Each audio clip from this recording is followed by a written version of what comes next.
ဒီနေ့ဗီဒီယိုမှာတော့ William Shakespeare ရဲ့ quote ကိုသင်ပေးမယ်သူတို့ live ဖတ်ကြည့်အောင် Some are born great some achieve greatness some have greatness thrust upon them အဲ့ဒီရှင်းပြမှာနော်ချို့လူတွေကကြတော့ born great born ဆိုမွေးဖွားလာ great ကြီးကျယ်ခမ်းနားမြင့်မြတ်ပြီးတော့မွေးဖွားလာကြတယ် some achieve greatness တချို့လူတွေကကြတော့စူးစမ်းအားထုတ်ပြီးတော့ greatness ကြီးကျယ်ခမ်းနားမြင့်မြတ်မှုကိုကျွန်တော်တို့ရယူကြတယ် some have greatness thrust upon them တချို့တွေကကြတော့သူမလို့ချင်လေ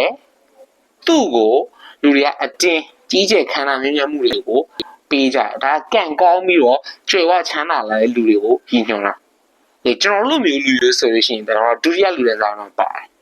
ကျွန်တော်တို့ကအောင်မြင်မှုရရှိဖို့အတွက်ကျွန်တော်တို့ကစူးစမ်းနေတဲ့လူတွေဖြစ်တယ်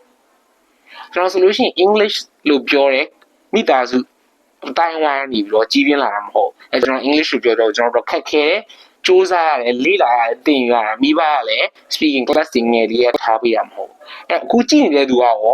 အဲ့လူမျိုးသုံးစားရဘယ်လိုလုပ်လာမျိုးလဲ comment ထဲမှာရေးခဲ့ပါ peace out follow for more